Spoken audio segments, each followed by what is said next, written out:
nota el presidente Macron de Francia con un presidente de África, creo que es de Níger, ¿verdad? Se sienten superiores, porque ha habido una relación, pues, no de derechos, sino de poder. Eso se ve en derecho internacional público. Pero las soberanías en sí manifestadas a través del sistema jurídico, pues, viene a expresar otra fase de las relaciones internacionales, ¿verdad? Y el derecho internacional privado es la muestra latente, material, formal de esa situación, ¿verdad? Conflicto de leyes en el espacio. Entonces vimos ahí toda esta situación, ¿verdad? De la conceptualización, las causas de existencia, sus fuentes, ¿verdad? Cómo va manifestándose como una rama autónoma del derecho. Las fuentes son unas características también que lo sitúan, ¿verdad? Como una rama autónoma. Pero también ya vimos que como manifestación del derecho no es una isla, ¿verdad? Dentro del conjunto del derecho en general y tiene relación pues con otras ramas del derecho. Vemos principalmente, ¿verdad?, con el derecho constitucional. Desde el momento mismo que existe una regla que se denomina hermetismo del orden público, estamos manifestando, estamos poniendo en primer plano la Constitución, ¿sí? Porque obviamente una relación jurídica, una situación jurídica no puede alterar ni poner en riesgo la soberanía del Estado. Y eso quiere decir que no puede poner en riesgo su sistema jurídico. Y eso es lo importante de este derecho, ¿verdad? Que sin afectar la soberanía ni la dignidad de los estados, ¿no? Resuelve, ¿verdad? Sobre reglas y principios propios, sobre reglas y principios propios de esta rama del derecho y normas también, ¿verdad? Que son normas técnicas de carácter jurídico. ¿Y por qué no norma técnica? Porque no es impero atributiva, es impero indicativa. ¿Y es obligatoria? Claro que es obligatoria, pero por necesidad, ¿verdad? Para trasladarnos pues de un lugar a otro hay que recorrer un camino. Y no es que sea coercitivo, es necesario. Eso pasa con las normas de derecho internacional privado. Pues son imperativas por su necesidad, ¿verdad? Si no se observan, no se soluciona el problema, ¿verdad? Entonces vemos pues que en esta rama del derecho es importante saber localizar la norma de conflicto. Dentro de la norma de conflicto, el punto de conexión, entonces lo vamos a ver, ¿verdad? Y el punto de conexión y la norma de conflicto también debe estar alimentada, respaldada por la aplicación de las reglas y principios propios del derecho internacional privado. Muchas veces de estos están ya contenidos en esa norma. ¿Eh? Sin dejar, por un lado, ¿verdad?, el hermetismo del orden público, que ya les había dicho, ¿ah? ¿Para llegar a qué? A la solución justa. Como decían los posglosadores de antes, ¿verdad?, la selección, la solución más adecuada, la mejor, ¿verdad? Esa es la que debe prevalecer. Y en nuestro punto de vista, pues, la más justa, ¿verdad? Porque si no fuera, no fuera solución jurídica. Y ahí nos metemos a otro campo, ustedes, la teoría de la justicia. Imagínense que hemos visto ya, teoría de la justicia.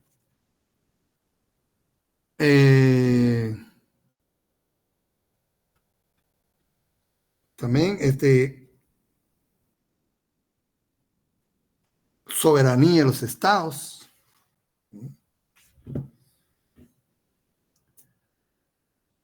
entre otros muchos, ¿verdad? Que prevalecen aquí en el derecho internacional. Y vemos pues que como es tan amplio, se relaciona, podríamos decir, con todas las ramas del derecho. Incluso en el derecho tributario, fíjense ustedes, la doble tributación. Puede darse la doble tributación en el ámbito internacional privado. Puede darse. Y está prohibido. ¿De dónde se tributa? Imagínense todas esas cuestiones, ¿verdad? Que son tan importantes.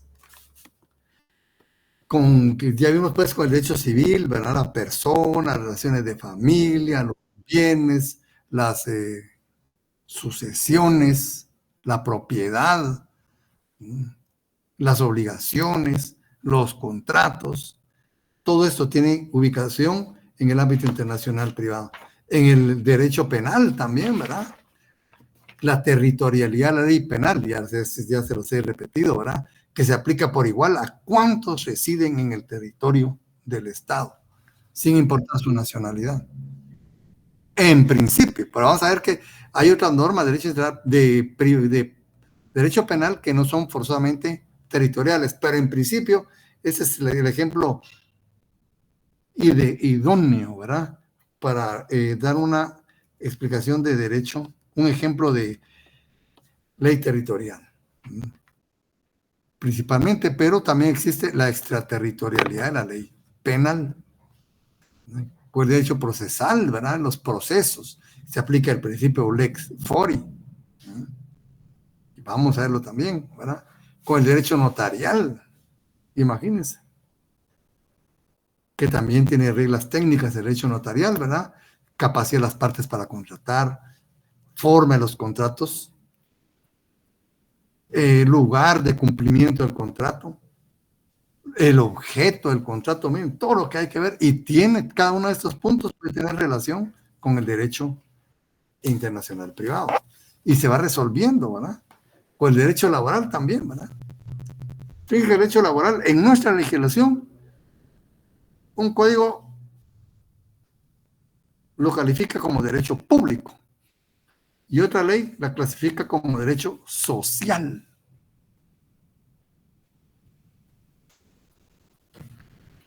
Porque también es muy especial, ¿verdad? Ustedes. Y también puede accionar el derecho internacional privado. El derecho marítimo, no digamos, ¿verdad? Muy antiguo y casi de sus inicios, ¿verdad? Fue los que más alimentó el derecho internacional privado. El derecho aéreo, hoy por hoy, ¿verdad? Que hay de dos clases de derecho aéreo. El derecho aéreo militar y el derecho aéreo civil. Aquí es el derecho aéreo civil, ¿verdad? El militar se rige por otro régimen. El derecho espacial, se dio un caso muy importante, que no sé si te los conté, un cosmonauta soviético, lo lanzan al espacio, está más de 6 meses allá. Estando en el espacio, cae la Unión Soviética. ¿A qué país regresaba? Desapareció el país que lo envió. Se quedó sin nacionalidad ahí arriba. ¿Quién lo podía reclamar? Incluso sacaron un artículo muy bonito que decía, no estamos completos, decía un periodista, ¿verdad? Falta uno. De ahí arriba, ¿va? Un artículo muy bonito sobre esa situación. Hay que resolverla, ¿verdad? Accidentes en el espacio.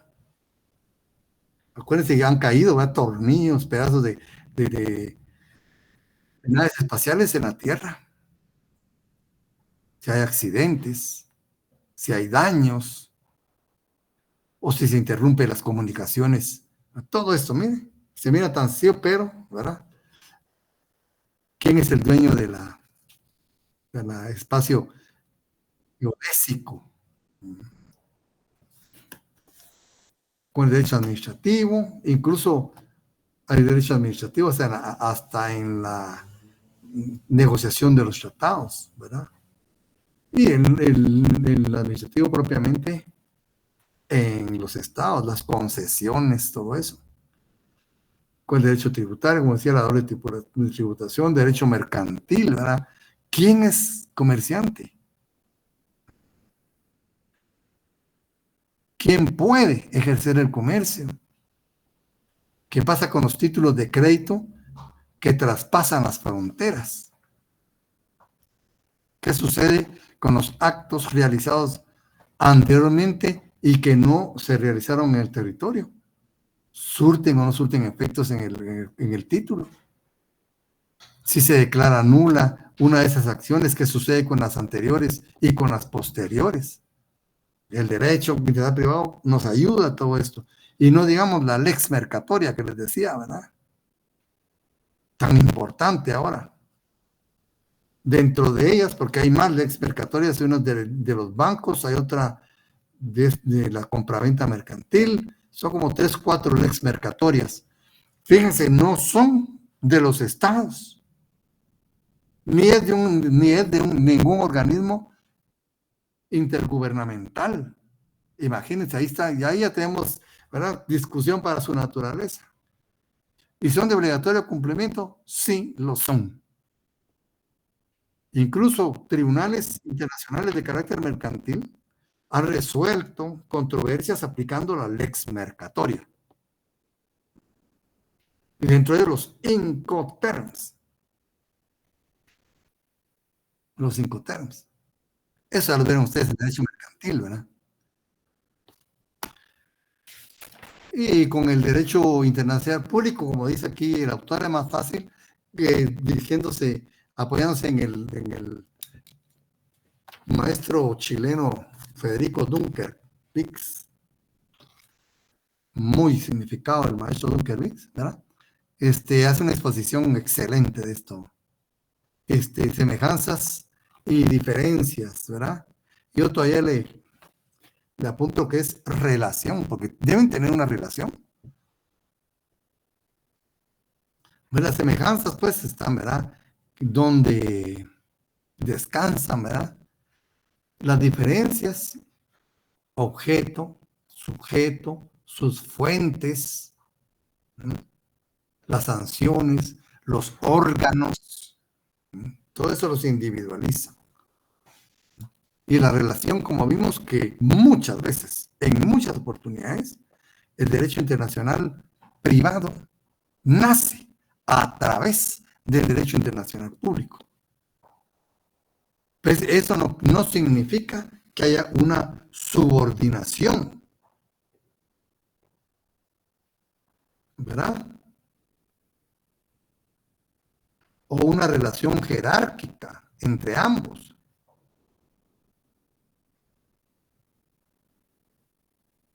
Cada quien vale por sí mismo. Ahí vemos los tratados de derecho internacional privado. Pero esos nacieron dentro del derecho internacional público. Bueno, el bosquejo histórico, ¿eh?, cómo fueron naciendo, ¿verdad? Dice aquí, lo que hoy en día conocéis, con el doctor Larios vamos a hablar un poco. También el doctor Dunker Biggs, el doctor Carlos Arellano, el mexicano, muy bueno, tiene un libro excelente, Derecho Internacional, ¿verdad? Carlos Arellano García, catedrático de la UNAM, tiene un libro precioso y una exposición lindísima del bosquejo histórico, ¿verdad? Profundizando, pues, en los autores romanos y antes, ¿verdad? Pero vamos a apoyarnos en el doctor Larios y algunas para otras situaciones que se den con otros autores.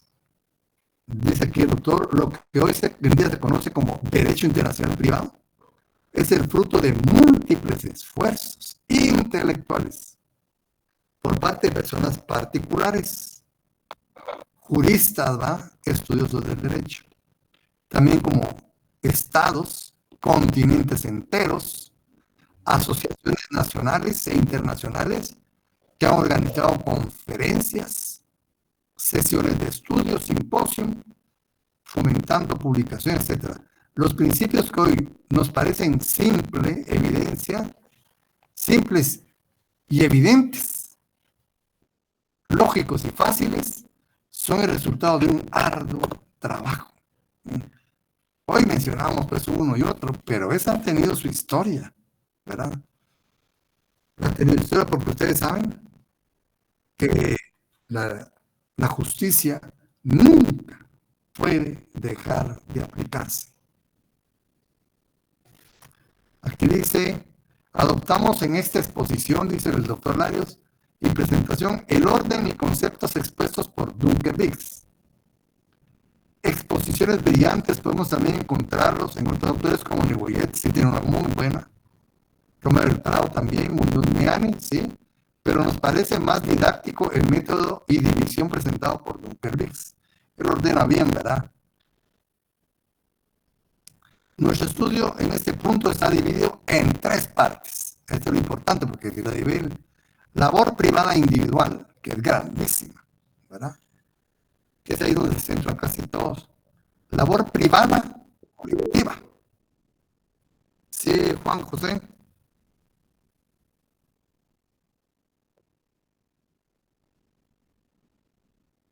¿Y ok? Perdón. No podrías, no sé si todos me escuchan así. Yo sí lo escucho bien. Se lo escucha bien. Yo lo escucho bien también. Con usted problema, Juan. Vicky, perdone, aprovechando, ¿qué página estamos leyendo el libro? Mire, lo que estoy leyendo es el tema bosquejo histórico de la formación del derecho internacional privado. Página 19. Ah, 19. Sí, pues. Gracias, página Lick, 19. compañero. Vale, muy bien. Entonces, a revisar su internet, Juan José. Bueno, bien, entonces vemos pues que se divide en 3 partes de exposición. Labor privada individual, labor privada colectiva y labor gubernamental. Como ven, muchos sectores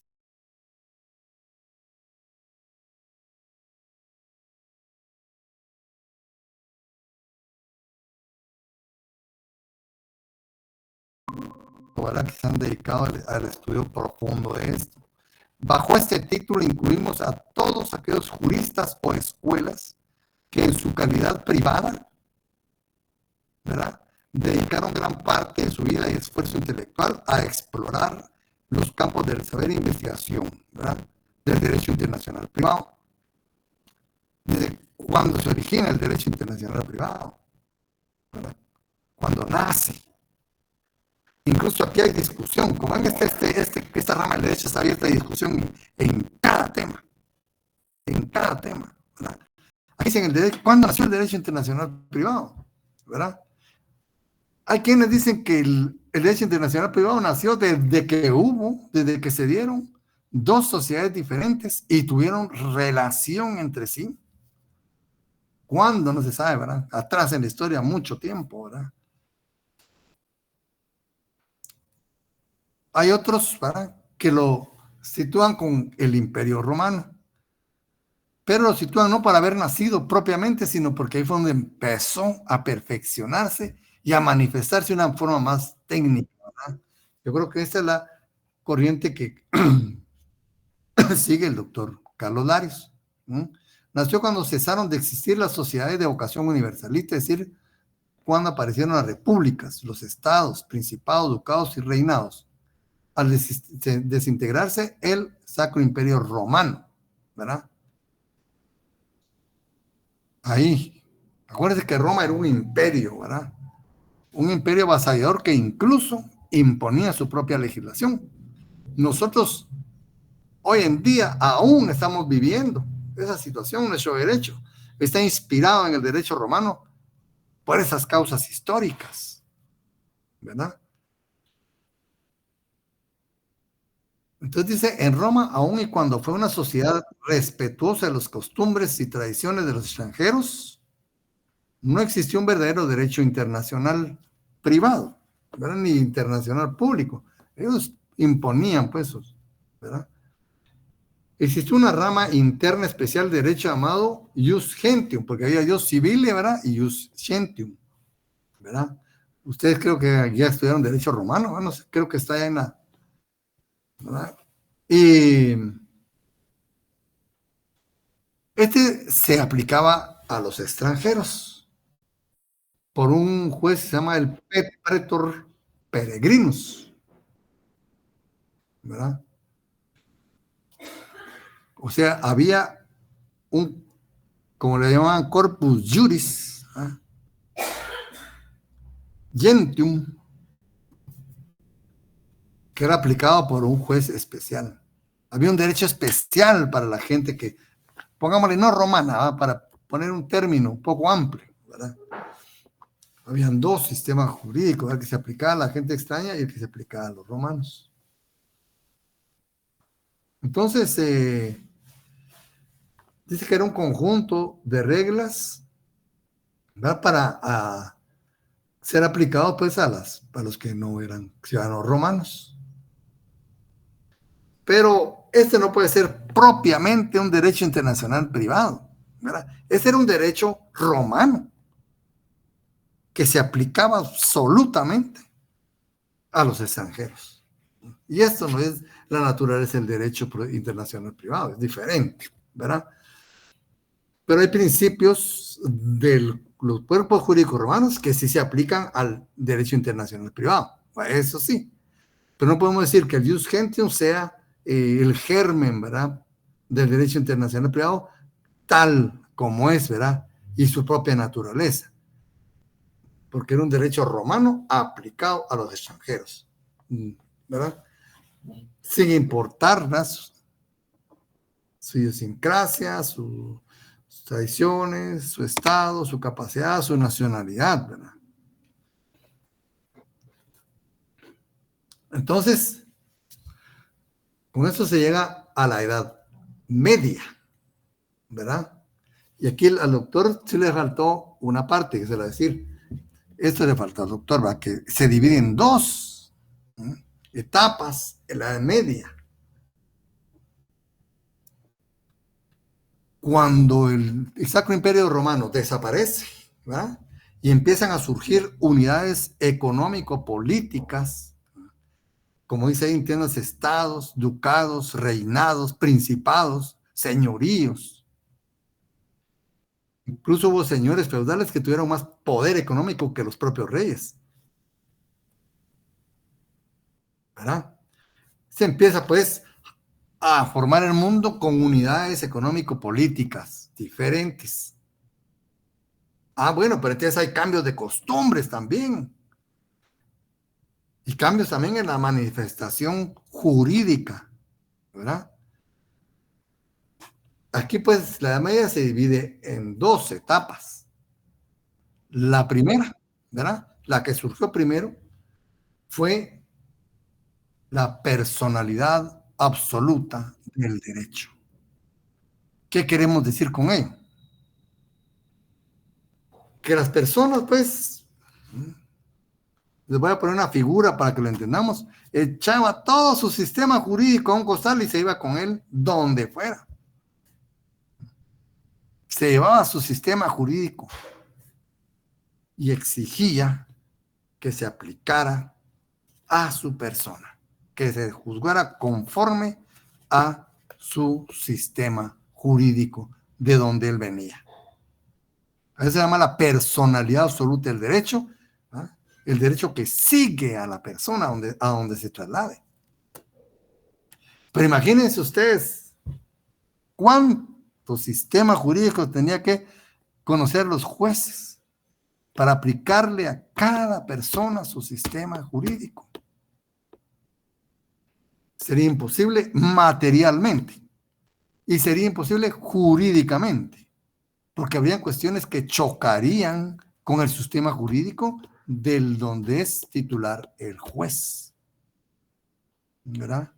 Hay imposibilidad material e imposibilidad jurídica de aplicar todo, ¿verdad?, el sistema jurídico a una persona en razón de la persona misma, ¿verdad? Entonces, en la vida práctica, sucumbió, ¿verdad? Obviamente no podía permanecer, ¿verdad?, un sistema internacional así. Imagínense unos que el dólar, otros el quetzal, otros el bolívar, otros el rubro, otros el yen. ¿Cómo vas a poder? ¿Verdad? Entonces, fue imposible, ¿verdad? Ya no había un imperio que nos gobernara a todos. Bueno, todos tenemos nuestro derecho y, ¿verdad?, nuestra soberanía se va a manifestar en todos lados. Pero hubo situaciones que más bien bajo este régimen se complicaron. Dijeron, bueno, aquí eso no funciona, pues. ¿Cómo estar respetándole todo su sistema jurídico a cualquier persona que venga aquí? La personalidad absoluta del derecho. ¿Mm? Entonces, un cambio radical. Pasan a otra fase. La segunda fase es la territorialidad absoluta del derecho. Bueno, ahora ya no voy a respetar el sistema jurídico de cada persona que viene. No, ahora será al revés. Cada persona que viene va a tener que someterse totalmente a mi sistema jurídico. ¿Se dan cuenta? Dos posiciones diferentes. Cada quien con su sistema al hombro. No, ahora no. El Estado iba a aplicar totalmente su sistema jurídico a cualquier persona que estuviera en su territorio. No importando dónde viniera, qué estuviera haciendo, ¿verdad? Se iba a aplicar su sistema jurídico a todo el que estuviera en el territorio. Territorialidad absoluta. Entonces vemos dos posiciones, ¿verdad? Personalidad absoluta de la ley no funcionó. Territorialidad absoluta de la ley tampoco funcionó. Hubo situaciones que no se podían resolver aplicando este principio tampoco. Ante este problema que impedía el desarrollo de los pueblos, ¿verdad?, impedía las relaciones entre personas de diferentes sociedades, pongámosle estados, por decirle algo. Ese era un dique para el desarrollo de la sociedad, para el desarrollo de la humanidad entera. Como ven, ahí viene la importancia del derecho internacional privado, que va a posibilitar esas relaciones. Entonces, las personas, pues, inteligentes, ¿no?, los estudiosos del derecho, ven ese gran problema que hay que resolver. Y es donde surgen los glosadores y los posglosadores, ¿verdad? Los glosadores y los posglosadores.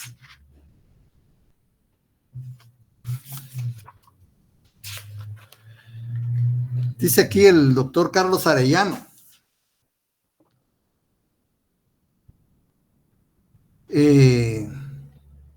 Los glosadores, pues, analizaban, como ya Roma ya no existía, pero dejó delegado todos su sistema jurídico, su cuerpo jurídico. Y se dieron dos cuerpos jurídicos diferentes: el corpus juris civilis y el corpus juris canonici, ¿verdad? El derecho canónico y el derecho civil. ¿A cuál se iban a dedicar los glosadores? Al corpus juris civilis. ¿Y qué? ¿Por qué se llaman glosadores? Porque tomaron, ¿verdad?, el cuerpo, el corpus juris, ¿verdad?, del derecho romano, y empezaron a analizarlo, a estudiarlo a profundidad, a extraer principios válidos. que era importantísimo ese cuerpo jurídico, imagínense, ese miles de años, más de 1000 años, ¿no? Se ponen a analizarlo y en el análisis, ¿verdad? Hacen anotaciones al margen o interlineal del propio derecho romano, lo estudian y hacen sus propias anotaciones, mejorándolo, ¿verdad? Puliéndolo, haciendo observaciones valiosas, apuntes importantes. Por eso, a eso se le llaman glosas, glosaban la ley romana. Por eso se llaman los glosadores, ¿verdad? Haciendo sus apuntes. Y aquí no lo tiene el doctor Larios, va a solo pone glosares por glosares, pero no nos indica qué, ¿verdad?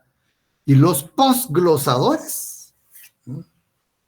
Ya son otra escuela, como su propio nombre indica, posglosadores. ¿En qué se van a diferenciar? Y eso es muy importante que lo sepamos para que nos vamos ubicando dónde estamos, ¿verdad? Los glosadores, ¿no?, leían directamente el Corpus Juris Civile romano. Tomaron las leyes romanas, ¿verdad? Mientras que los posglosadores tomaron de referencia las glosas. ¿Se dan cuenta?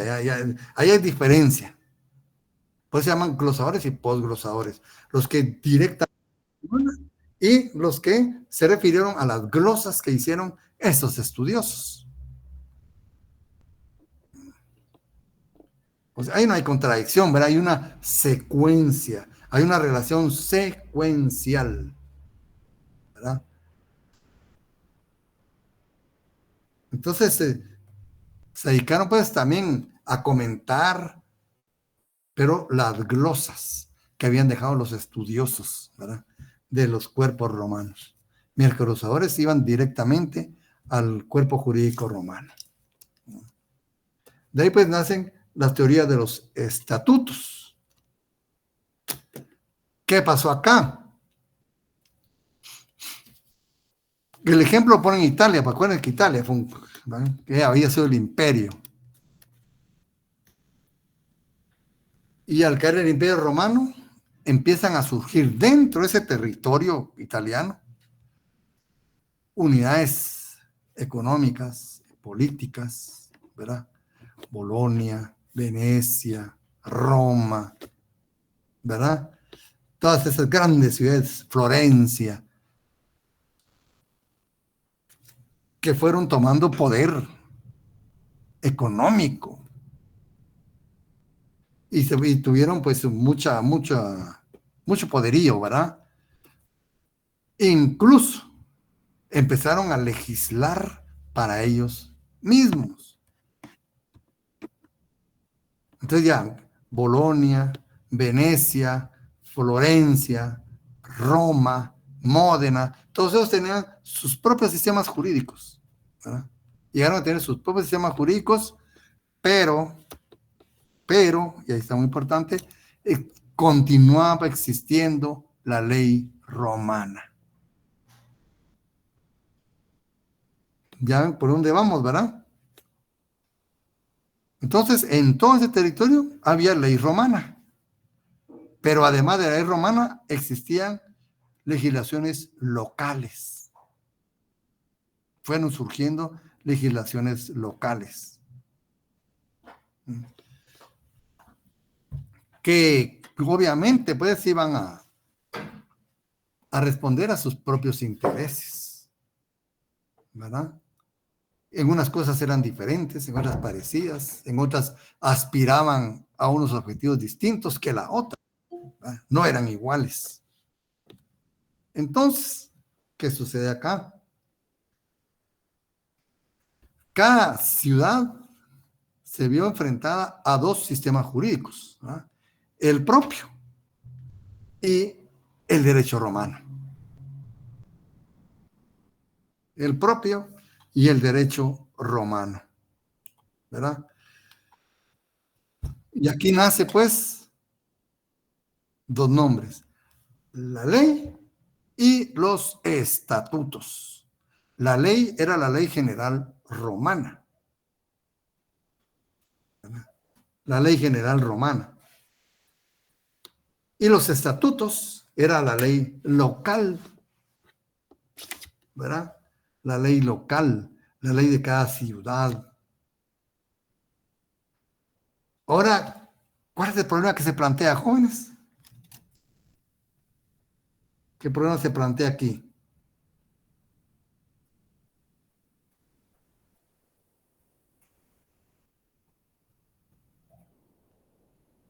¿Qué problema se plantea aquí en esta situación que se dio? Y de hecho se dio, ¿verdad? ¿Cuál de las leyes seguirle? Podría ser. ¿Cuál de Pero las? ahí está. Ese es el tema que se planteó. ¿Cuándo aplicamos un estatuto? ¿Y cuándo aplicamos la ley? Ese es el problema que encierra, ¿verdad? Ese es el problema que encierra. ¿Cuándo aplicamos el estatuto y cuándo aplicamos la ley?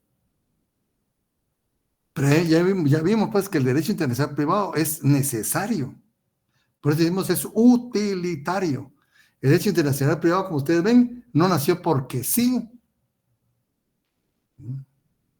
Nació por necesidad. Y aquí estamos demostrando que es necesario que nazca. Y miren, aquí se complicó la cosa porque cuando aplicamos uno y cuando aplicamos el otro. Y es así como nacen las diferentes escuelas. La escuela italiana, la escuela francesa, la escuela holandesa. Posteriormente, la escuela angloamericana, la escuela americana. Bueno, así van desarrollando y perfeccionando el derecho internacional. Entonces, la escuela italiana, aquí estamos hablando de los postglosadores. Aquí no.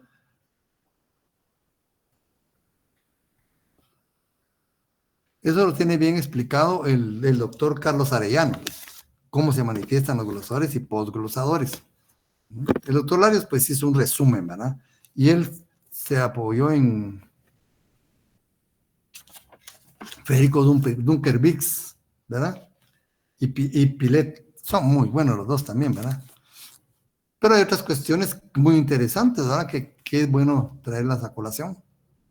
Entonces, Bartolo de Sassoferrato,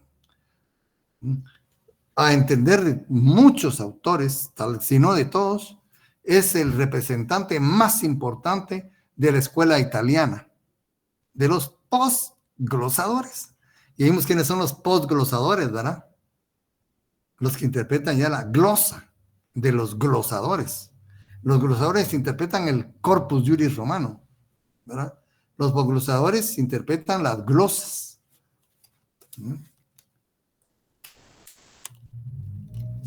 Como que profundizan más, ¿verdad? Pero sobre la base de lo que dejaron las otras personas. Son trabajos enormes, ¿verdad? Ustedes, personas que se dedicaron de lleno a esto, ¿verdad? Entonces, vamos a leer para que irles explicando después. Dice aquí el doctor Larios, ¿verdad? Bueno, dice lo más importante, ¿verdad? Al ver, ¿verdad? Si una persona extranjera, si una persona que es del lugar y quiere mantener relaciones jurídicas con otra persona, ¿qué ley se le va a aplicar? Entonces él dice, ¿siempre se tiene que aplicar el estatuto del territorio o siempre su ley a la que él pertenece? Entonces dijo, no se puede siempre. Y como dice él, ya nos dimos cuenta que no funciona ni la territorialidad absoluta de la ley, ni la personalidad absoluta de la ley. Y concluye en que, ¿verdad? En el derecho internacional privado es imposible, ¿verdad? Aplicar reglas generales. El matrimonio en el derecho internacional privado se regirá por esto. Punto. Solo una regla. No se puede poner una sola regla para una figura o alguna institución jurídica. Entonces, ¿qué hay que hacer? Dijo él. Y este es el aporte trascendental que hace Bartolo Sassoferrato, que se aplica hasta nuestros días. Trascendental. Dijo, lo importante acá para resolver el problema es diseccionar las relaciones jurídicas a sus mínimas expresiones, y a cada uno de sus componentes. Entonces dice, al diseccionar tenemos que distinguir y subdistinguir.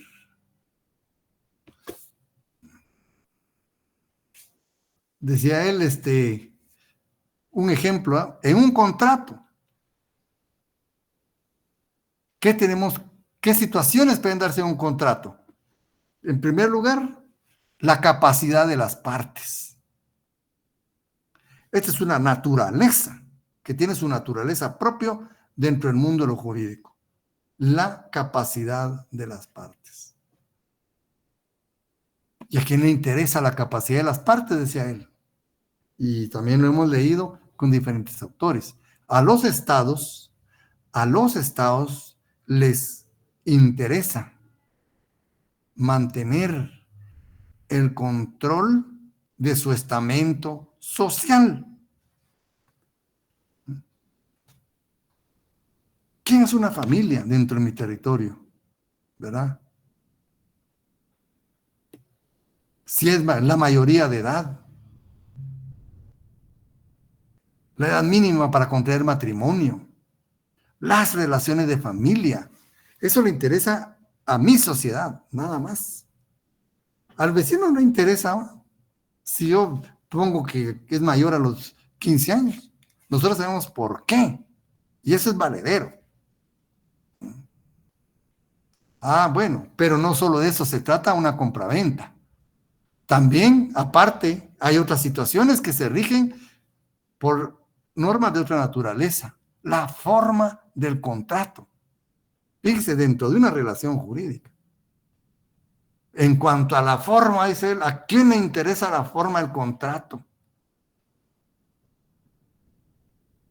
Entonces dijeron, le interesa al lugar en donde se otorgue. Porque ahí van a ser. Y de donde nace es el que pone los requisitos, los elementos, la forma. Entonces dice, bueno, para la capacidad de las partes, dice, la ley personal, el estatuto personal. ¿Qué vimos de ley personal? La que sigue a las personas aunque se trasladen. Porque ya su sociedad dijo, ¿verdad? Que él goza de determinado estatus. Y eso debe ser respetado. Por esto dio nacimiento a otro principio que se llama los derechos adquiridos, que deben respetarse. Si usted es mayor de edad en su lugar, ¿verdad? Va a ser mayor de edad en todos lados. Esa mayoría de edad se convierte en un estatuto personal y lo va a seguir a usted a donde vaya. Si usted es casado en el lugar donde usted se encuentra, va a ser casado en todas partes del mundo. Así fue. Bueno, entonces la capacidad por la ley personal. Ahí ya resolvimos una parte del problema. Decía. La forma del contrato es a quién le interesa, al lugar donde se vaya a otorgar. Entonces las formalidades del contrato va a ser por la ley del lugar en donde se otorgue. Locus regit actum. Y el objeto, el bien, ese es otro régimen. ¿A quién le interesa el bien? El bien es del lugar donde esté ubicado, a nadie más le interesa. Entonces, en cuanto al bien, ya se va a aplicar otro principio. Lex rei citae. Miren cómo va diseccionando él y va resolviendo cada fase de una relación. Y el cumplimiento, otra cosa, ¿verdad? ¿A quién le interesa? Les va a interesar a lugar en donde se cumpla. Entonces, lex loci executionis. Entonces, para una relación de compraventa tenemos ley personal para la capacidad de las partes, locus regin actum para la forma del contrato, ¿verdad? Lex recitae para el bien en sí mismo, lex loci ejecutionis para el lugar de la ejecución. Entonces, así dijo Bartolo. No puede haber una regla general. Tiene que diseccionarse la relación jurídica y cada, ¿verdad?, estamento, cada parte de esa relación irá sometida a un régimen que lo resuelva, que lo atienda bien, ¿verdad? Entonces, ¿cuál fue ¿sí?, la última del lugar de la ejecución? ¿Lex qué? Disculpe. loci ejecutionis. Lex loci ejecuciones. Sí. Gracias. El lugar donde se ejecuta. ¿A quién le va a interesar? Al país donde se ejecute, porque ahí va a tener consecuencias. Te dijo Bartolo, no podemos poner una regla general. La compraventa se rige, no. Tenemos que ver cada estamento, ¿verdad?, de la relación jurídica.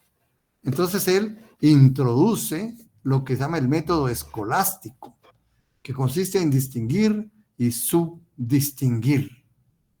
Dijo, bueno, y para el proceso,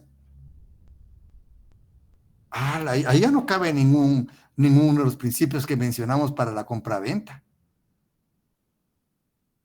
Otro principio, lex fori.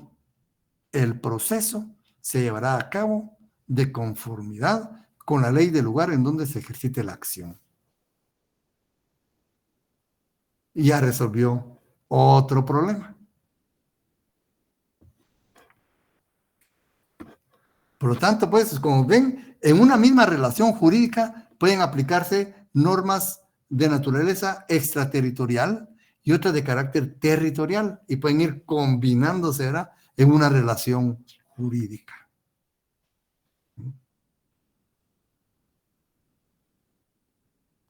Dice aquí, en cuanto a otros estatutos, debemos distinguir, dijo Bartolo, entre los prohibitivos y los favorables. Debemos distinguir entre la forma, ¿verdad?, de carácter territorial. Bartolo procedió, pues, a la disección de las relaciones jurídicas, buscando en esta forma la solución justa, ¿se dan cuenta? Justa a las mismas. ¿Por qué la ley personal para la capacidad? Porque ¿a quién le interesa mi estado de capacidad? Únicamente a Guatemala, porque somos el elemento personal de este estado. A México le interesarán los mexicanos. ¿Quién es mayor de edad? ¿Quién se considera casado? ¿Quién se considera hijo de una persona? ¿Qué derechos nacen de entre ellos? Etcétera. A cada sociedad en particular. Pero la forma de los contratos, el lugar en donde se otorguen. Ahí ya no va a interesar al Estado si usted es nacional o extranjero en cuanto a la forma.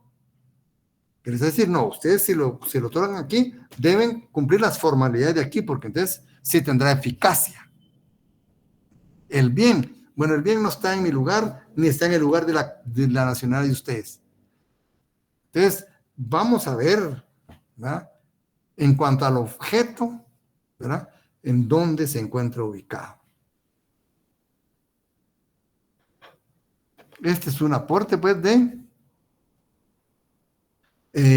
Bartolo. Miren que es un aporte genial, que hasta nuestros días continúa. Está Charles Dumoulin, siempre entre la escuela, él era francés, pero se le ubica entre la escuela italiana, por el método que lleva. Que sigue, dice, en esencial a Bartolo, la disección.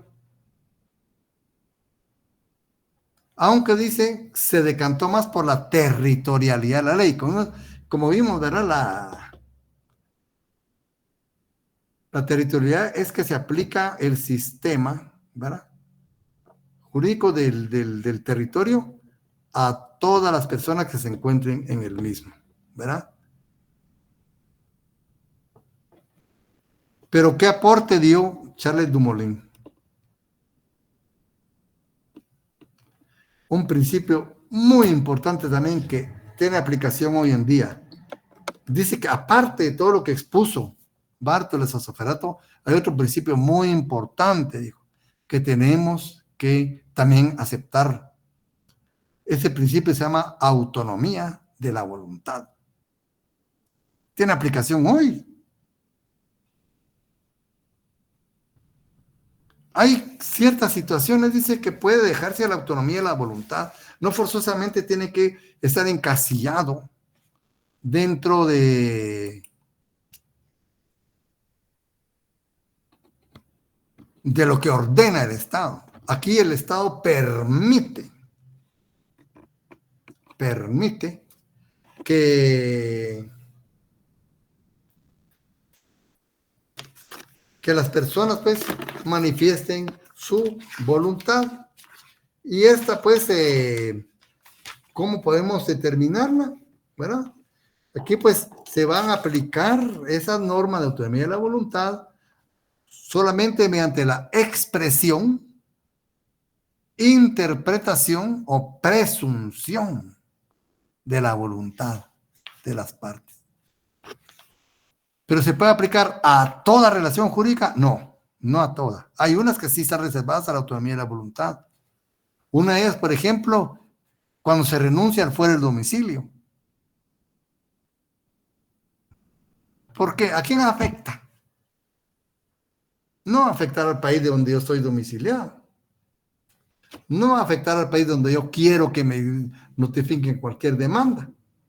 ¿A quién afecta? Únicamente a la persona.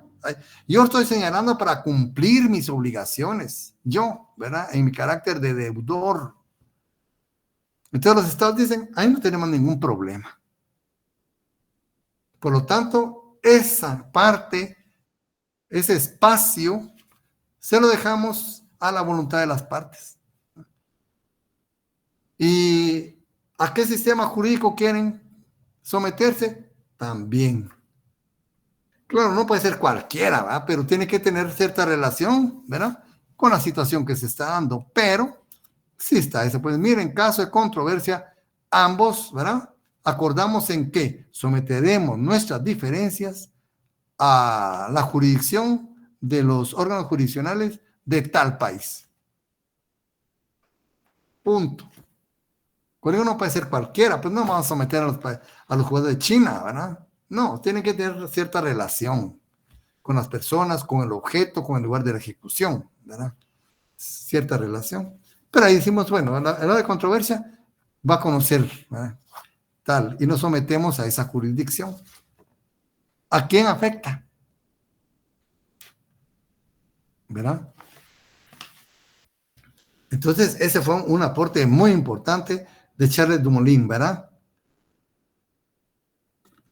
Aportar este principio de autonomía de la voluntad. Diga, sí está bien lo que dice Bartolo, ¿verdad? Pero hay situaciones, dice él, que no afectan a los estados, no afectan al orden social, no afecta al orden jurídico, no afecta a la soberanía de los estados. Y muy bien puede dejarse a discreción de cada una de las partes. Y cabal, pues así se acordó y se introdujo este nuevo principio, ¿verdad? Autonomía de la voluntad.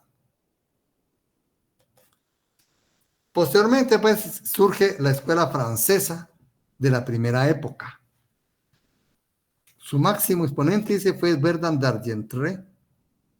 Su idea fundamental fue que los estatutos son territoriales. Volvemos, ¿verdad? Lo cual caracterizó, en cierto modo, todavía caracteriza a los franceses. Acuérdense que los padres del derecho administrativo son los franceses. Son muy celosos, ¿verdad? Y otra vez vuelve pues a la territorialidad. ¿Qué quiere decir territorial la ley? Que se aplica a todos sin distinción, ¿verdad? Para D'Argentré dice, todos los estatutos son reales. Él pone como máxima eso. Pero, y aquí está el avance, ¿verdad? Excepcionalmente, hay estatutos personales. Otra vez vuelve a lo mismo, pero enfatiza, pues, ¿verdad? Dice que aquí que ellos confundían lo que era soberanía con propiedad. Y esto fue lo que dio lugar a la confusión, ¿verdad? Después existe la escuela holandesa, que también da un aporte muy importante. Ya vimos, ¿verdad? La escuela francesa dice que todos los estatutos son reales, que los personales existen por excepción. La escuela holandesa, bueno, hay mucho, bueno, la escuela holandesa dice que siguen básicamente a la escuela francesa. Introdujeron dos principios fundamentales, lo que se llaman los estatutos mixtos, entre reales y personales. Bueno, estos son un poco más confusos, ¿verdad? Pero así les llaman ellos, le llaman con mixtos, ¿verdad? Y lo más importante de la escuela holandesa es la idea de que las leyes extranjeras se aplican excepcionalmente, dice ellos, por cortesía. El comitas, ¿verdad? Que le llamaban por cortesía, imagínense. O sea, era una potestad del Estado, ¿verdad? Potestad del Estado, no una obligación. Pero es algo importantísimo, ¿verdad? Porque allá da la idea de que sí es posible aplicar leyes extranjeras en otro país.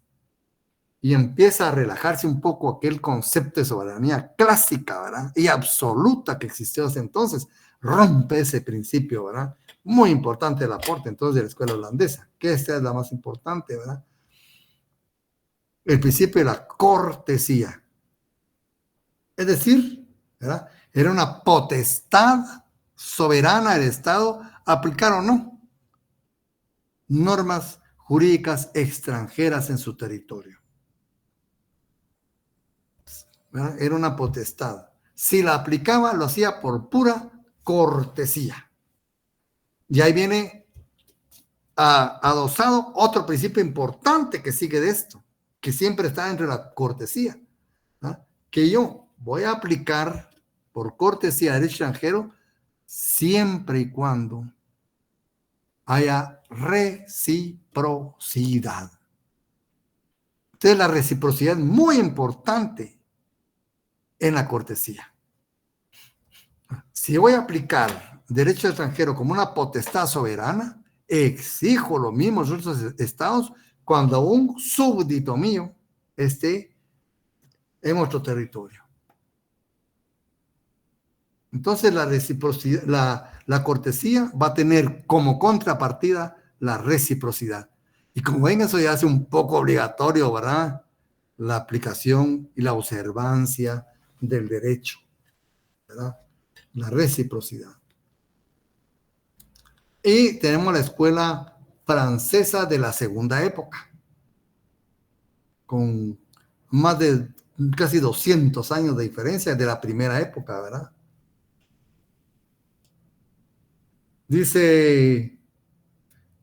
Decían ellos, todos los estatutos son personales o reales. Ahí hay una división, ¿verdad? Pueden ser reales o pueden ser personales. El carácter personal o real de los estatutos se determina por el propio objeto o por la intención del legislador. Había que analizar, ¿verdad? ¿Cuál era la intención del legislador para determinar si era real o personal? Y 3, son personales aquellos estatutos cuyo objeto es legislar el estado y capacidad de las personas. Aquí ya sitúan bien estos principios, ¿verdad? Ya los ubican bien. Dicen, van a ser personales, ¿verdad? Si se refiere a la persona, a su estatuto personal. Miren qué interesante.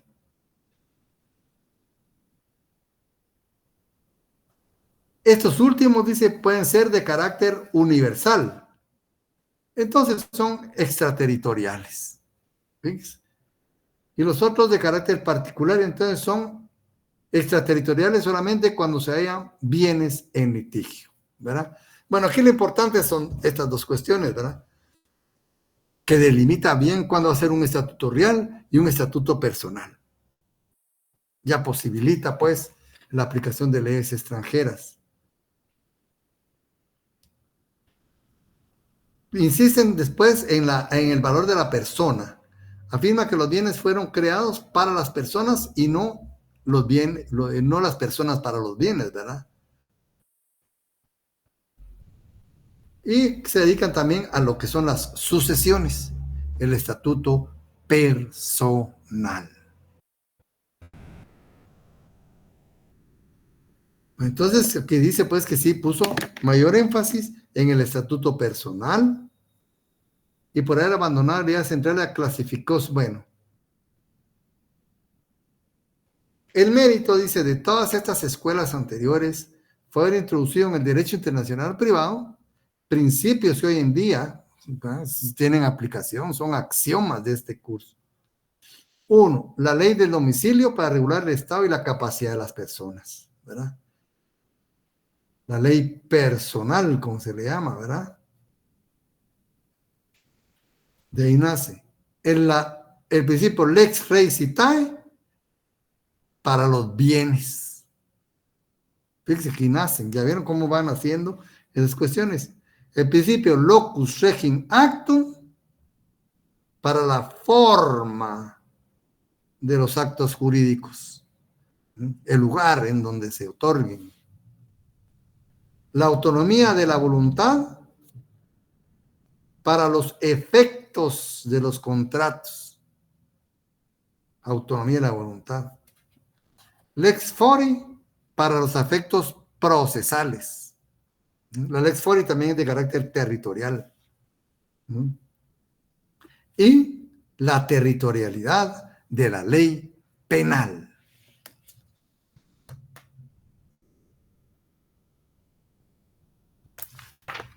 ¿Qué les parece? Miren cómo va, ¿verdad? En la época moderna, dice, así entramos a lo que se ha dado en llamar época moderna del derecho internacional privado, caracterizada por la aparición de convencimiento de que el derecho internacional privado constituye una rama especial de derecho en general. A ello contribuyen autores de Europa y de América, ¿verdad? Muchos autores, señala aquí el doctor. Es también a partir de esta época que se enuncian los sistemas de solución de conflictos, ¿verdad? Consistente en doctrinas formuladas por los estudiosos, de los cuales pretenden aportar soluciones a todos los conflictos de leyes. Esta es la escuela angloamericana. Lo importante de la escuela angloamericana, acuérdense ustedes que ellos, los jueces legislan, ¿verdad?, acuñan principios del derecho que se vuelven de valor universal y de observancia universal. Eso es lo importante de la escuela angloamericana. Ellos estudian su derecho conforme a casos. En principio, los tribunales ingleses solo aplicaban las leyes inglesas a los conflictos de leyes, bajo la influencia de la escuela holandesa, ¿se acuerdan? Bajo la influencia de la escuela holandesa, introdujeron la idea de la cortesía. Fíjense, la primera etapa de la escuela angloamericana, ¿verdad? Territorialidad absoluta, ¿verdad? La escuela angloamericana, su primera etapa, territorialidad absoluta. Se aplica mi sistema jurídico a todo el que esté en mi territorio. Posteriormente, bajo la influencia de la escuela holandesa, dice, empiezan a aplicar la cortesía internacional. Va evolucionando. Y posteriormente ya aplican el principio de los derechos adquiridos. Es decir, que los derechos adquiridos deben respetarse, deben observarse. Eso ya nos da la idea de aceptación de la aplicación de leyes extranjeras. Entonces, la escuela angloamericana pasa por 3 etapas: territorialidad absoluta, ¿verdad?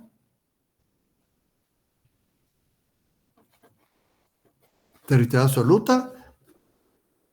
La cortesía pasa, ¿verdad? Después de la cortesía. Y posteriormente a los derechos adquiridos.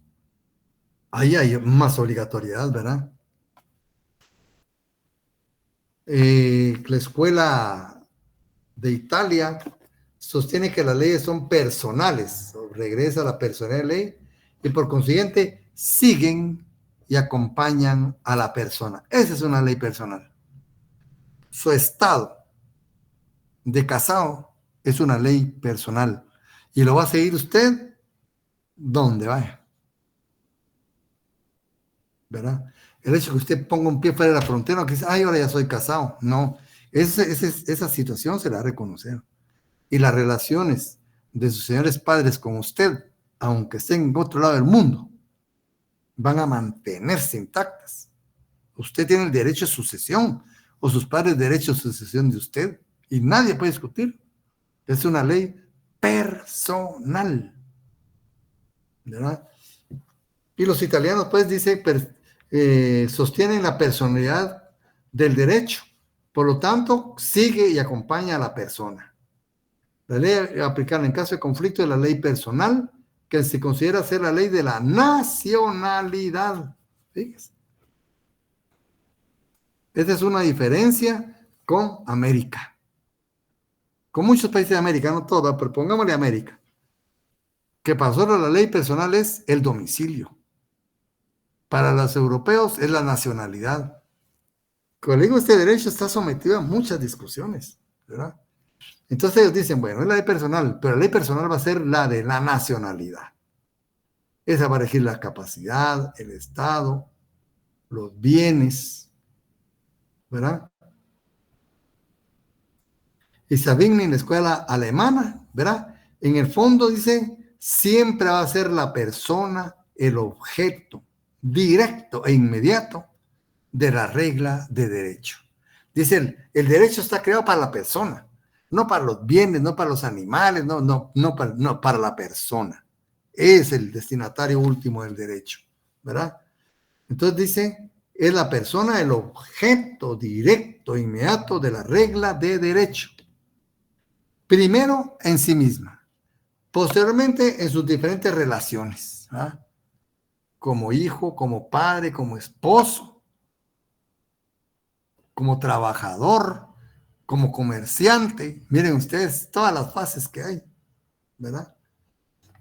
En caso de conflicto, lo que procede es buscar para cada relación jurídica el dominio del derecho más conforme con la naturaleza de esa relación. ¿Se dan cuenta? Ahí viene la relatividad del derecho, ¿verdad? Y la solución, aquí es la base, ¿verdad? Lo que es la solución justa. ¿Se dan cuenta? Con base a eso se le llama otro principio, teoría de las calificaciones. ¿Cómo califico yo esta relación jurídica? Esta figura jurídica. El matrimonio, como les digo, algunos sistemas jurídicos lo califican como una institución de carácter social. Pero hay otras instituciones, otros sistemas jurídicos que lo califican como un contrato civil. Miren qué gran diferencia. Y esa calificación nos va a resultados totalmente diferentes. Bueno, entonces dice, en todo caso, dice, lo que procede es buscar para cada relación jurídica, y hay que hasta se puede diseccionar, ¿verdad? El dominio del derecho más conforme con la naturaleza propia y esencial de dicha relación. Aquí tenemos solución justa, teoría de las calificaciones. Dice, ¿cuál es el dominio jurídico al que pertenece por su propia naturaleza la relación jurídica de mérito. Entonces te responde, lo lógico es que si se trata de la persona misma, deberá aplicarse el derecho positivo perteneciente a su domicilio. Así dice lo más justo, lo que más, ¿verdad?, conforme a esa situación. Pero si se trata del contrato o obligaciones, se aplica la autonomía y la voluntad. Ya vimos, ¿verdad? Tengo voluntad para contratar. Tengo voluntad para someterme a determinado cúmulo de obligaciones. Tengo también voluntad para poder renunciar al fuera de mi domicilio. Entonces dice, se trata de contratos u obligaciones, la autonomía y la voluntad. Y el lugar donde se cumplirá. Finalmente, se trata de bienes, el lugar de su ubicación, de su situación. Seguimos con esa disección, ¿verdad? Savigny, pues, la pule más, ¿verdad? Después de tanta experiencia, pues, de unas personas con esos dotes, ¿verdad?, tan supremos de capacidad, le da le imprime su propio sello, ¿verdad? Y de la autonomía de la voluntad, y el lugar donde se cumplirá. Finalmente se trata de bienes, ¿verdad?, sobre la situación. En resumen, la idea y guía fundamental es la naturaleza de la relación jurídica. Eso es lo que nos va a indicar. ¿Cuál es la naturaleza de esta relación jurídica? ¿Cuál es el problema esencial que nos está planteando?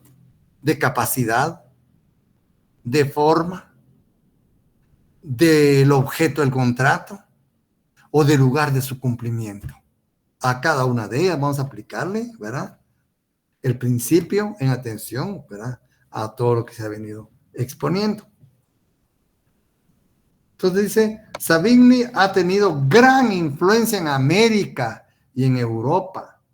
Destruyó el principio de la territorialidad absoluta del derecho. ¿Se acuerdan, verdad? Se aplica todo mi sistema a cualquiera que se encuentre en mi territorio. Él rompió ese principio, ¿verdad?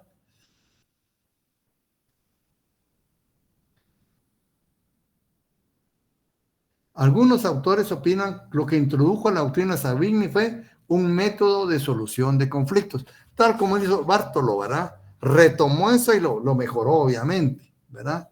Introdujo lo que hoy en día se conoce con el nombre de puntos de conexión, importantísimo. Vamos a ver, los puntos de conexión son básicos en este curso, ¿verdad? Por el momento les menciono unos. La capacidad es un punto de conexión.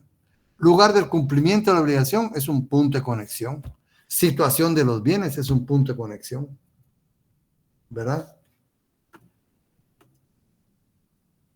Otro autor es Pilet y Lainé en Francia, ¿verdad?